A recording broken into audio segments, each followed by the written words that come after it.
Have you ever wondered what it would actually feel like? Not what you've seen in movies. Not the castles and the crowns and the heroic sword fights. But the real thing. The dirt. The hunger. The smell. Because here's something they don't tell you about the Middle Ages. You wouldn't survive the first hour. Before the sun rises, you're already failing. Your body isn't ready. Your mind isn't ready. And the world you've just woken up in doesn't care. How do I know? Because today, we're doing something different. We're not just talking about history. We're putting you inside it. Step by step. Hour by hour. From the moment you open your eyes to the moment you beg for them to close again. You'll learn what you eat.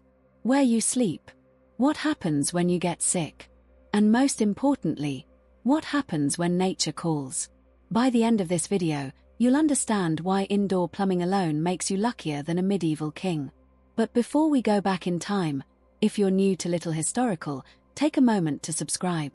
We dig into the past so you don't have to live through it. Now, take a breath. Because your first morning in the Middle Ages is about to begin. You don't feel it at first, the waking, I mean. It comes slow, like water seeping through a crack in the wall. One moment there's nothing, and the next there's the weight of your own body pressing into something that smells of damp straw and old sweat. You try to move your arm, but the air is so cold it feels like a hand holding you down.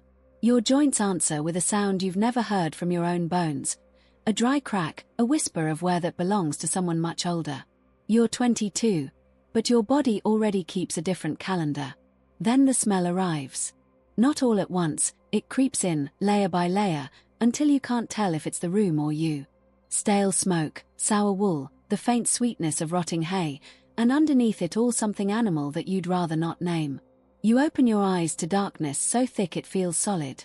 Somewhere above you, a roof of thatch lets through pinpricks of starlight, and you realize with a dull twist in your stomach that you're not alone. The warmth pressed against your back is your mother. The snoring to your left is your father. A tangle of children and a cousin who never left fill the rest of the straw bed, and at the foot of it, something shifts, a goat, maybe, or the neighbor's dog that decided your hut was warmer than its own. Privacy doesn't exist here. It never did. You've never had a room, never closed a door, never known what it feels like to be truly unseen. The church bell hasn't rung yet, but already you can hear the first stirrings of the village, a cough, a whispered curse, a baby crying somewhere through the mud wall. You try to stretch again, and your spine protests in a language you're only beginning to learn. This is the morning ritual, the one you repeat every day without thinking. The inventory of pain. Your lower back, your knees, the strange ache in your ribs that never quite left after last winter's fever. You're 22, but in medieval years, you're already halfway through. You lie there for a moment longer, watching your breath cloud in the freezing air, and you wonder, if you had been born in another time, another place, would your body feel this old? Would you already know the shape of your own grave? But the thought dissolves as the bell begins to toll, a dull iron clang that rattles through the village like a command. It's time to move. Time to rise. Time to begin another day in a world that doesn't care how tired you are, how much you ache, or how badly you want to stay wrapped in the last fragile warmth of sleep. You push yourself up, and the straw beneath you rustles with the sound of things that have lived there longer than you. Your bare feet touch the dirt floor, and you feel the cold climb up your legs like a slow tide. There's no carpet, no rug, just earth packed hard by generations of footsteps. The only thing between you and the frozen ground is a thin layer of rushes, already damp from last night's leak in the roof. You stand, and the room spins for a heartbeat, your body reminding you that you haven't eaten since yesterday's pottage, that your blood is thin, that survival is a debt you pay every morning before the sun even shows its face. This is your first test. Not the work, not the hunger, not the sickness that waits in every cup of water. Just the simple act of standing up when everything in you wants to lie back down. And you do it, because you have no choice. Because in this world, the only way to last another day is to begin it before you're ready. The bell rings again, and outside, the village stirs to life. Your day has begun, but before you can even think of food or fire, there's a more immediate need pressing at your stomach, a reminder that even the lowest peasant cannot ignore. And that, as you're about to discover, is where the true horror of medieval mornings begins. The pressure in your stomach is no longer a whisper, it's a demand. You've felt it before, this urgent call that brooks no negotiation, but in the cold dark of a medieval morning, it carries a weight that modern comforts have long since erased. You look around the hut, at the bodies still stirring in the straw, and you know there's no door to close, no lock to turn, no room of your own where you can find a moment of solitude. Privacy is a concept your world hasn't yet invented. What awaits you instead is a wooden bucket behind the house, or if you're among the fortunate few who live near town, a public latrine where you'll sit shoulder to shoulder with strangers and try not to breathe too deeply. You pull your tunic over your head, the same one you've worn for months, stiff with grime and cold, and step outside into the pre-dawn air. The village is still half asleep, but already you can hear the first sounds of a day that will offer no mercy. The bucket sits exactly where you left it, and the smell hits you before you're close enough to see inside. It's full, of course. Uncle Wolfstan had a rough night after the turnips, and no one emptied it before the fire died. You hold your breath, do what must be done, and then comes the part that no storybook ever mentions. You lift the bucket and heave its contents into the street. The shout comes automatically, "Garde-lou!" Though you know it's more courtesy than warning. In the town below, the streets are rivers of filth, a slow-moving soup of waste from every home, every animal, every body that couldn't wait. The mud mixes with it, the rain carries it, and the same path you walk to the fields each morning becomes a labyrinth of things you try not to recognize. If you're in a castle, perhaps you have a guardrobe, a stone ledge jutting out over the moat, and you tell yourself the drop is long enough that no one will notice. But even there, the shame is the same, the knowledge that your most private moment is anyone's business, that your body's needs are public spectacle, that in this world even your waste belongs to the community. You wipe with a handful of straw, or a leaf, or nothing at all, and you return to the hut with the smell still clinging to your skin.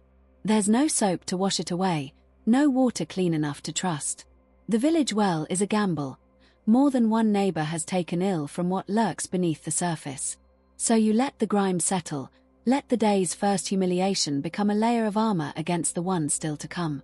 You've survived the morning's first trial, but the taste of it lingers on your tongue, and as you turn back toward the fire, your stomach growls again, this time not with urgency, but with the hollow ache of hunger. And you know, with a certainty that sits like a stone in your chest, that whatever breakfast awaits you will be no kinder than what you've just left behind. You step back inside, and the warmth of the hearth hits your face like a blessing you don't deserve. Your stomach tightens again, a hollow clench that reminds you there was nothing in it yesterday but a bowl of pottage and a crust of bread so hard you had to soak it in ale just to chew. Now the smell of something simmering drifts from the iron pot suspended over the embers, and despite everything, the filth on your feet, the sting of shame still clinging to your skin, you feel a flicker of hope. Food. Maybe today it will be enough. It never is. Your mother ladles the grey mash into a wooden bowl and hands it to you without a word. This is pottage, the same stew that has been bubbling in this pot for days, perhaps weeks. New handfuls of barley, a few shriveled turnips, maybe a bean or two if the harvest was kind, all dumped on top of what was left from yesterday and the day before that. You lift the bowl to your lips and the smell tells you everything, earthy, sour, thin. There is no meat. Meat is for Sundays, for feast days, for lords who don't know your name. Today is Tuesday, and Tuesday tastes like boiled roots and the faint memory of something that might have been a vegetable once. Beside the pot lies the bread. It sits on the board like a stone, a dense round of rye and barley that your mother baked a week ago. You take a piece and your jaw protests before you even bite down. It's hard as fired clay, flecked with grit from the millstone, and somewhere in its dark crumb there might be a trace of sawdust, a secret addition from a bad harvest year when wheat was too precious to waste on peasants. You tear a chunk with your fingers and dip it into the pottage, waiting for it to soften enough to swallow. The taste is nothing you'd recognize from the warm loaves of your modern imagination. It's survival in solid form, and it scrapes your throat going down. To drink, there is ale. Small beer, they call it, weak, murky, barely more than fermented grain and water, but it's safer than the well.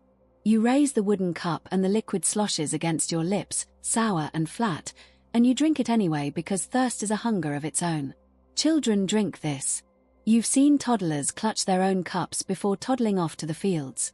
There is no juice, no milk that hasn't soured by noon, no water you'd trust to carry anything but death.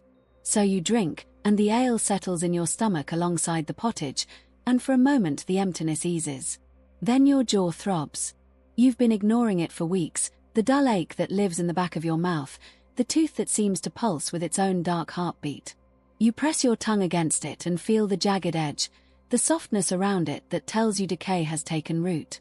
There is no dentist here, no painkiller, nothing but the barber surgeon who will pull it with iron pliers when the agony becomes too great to bear.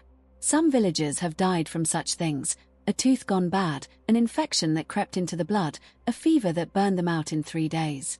You touch your jaw and wonder if this is how it ends, not with a sword or a plague, but with a single rotten molar. Around you, your family eats in silence. No one smiles. No one speaks of the bread or the ale or the way your hand keeps rising to your cheek. Smiling is dangerous in this world. It shows what's left of your teeth, and what's left is never good. You finish your bowl and set it down, and already your mother is reaching for the pot to add more water, more barley, to keep the stew alive for another day. Breakfast is over. You are still hungry, still aching, still breathing. And now the sun is rising over the fields, and the work is waiting. The sun has climbed higher now, though you can barely feel its warmth through the wool clinging to your back.